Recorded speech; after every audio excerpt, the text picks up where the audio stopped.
Hi, in this video, we're going to take a look at how you can enable or disable OneDrive in My Files homepage on the Samsung Galaxy S21 series. First, tap on the home key to go back to your home screen. Then on the home screen, swipe up to go into the app screen.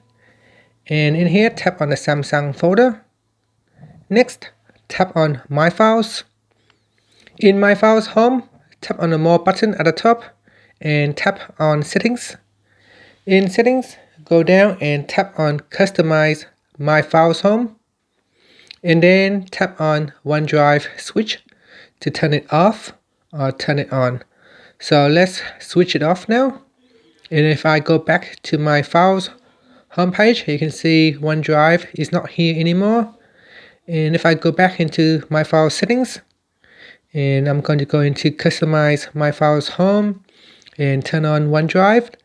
Then if I go back into my home page, you can see OneDrive is now available for you to use. And that's it. Finally, you can tap on the home key to go back to your home screen. And that's it. Thank you for watching this video. Please subscribe to my channel for more videos.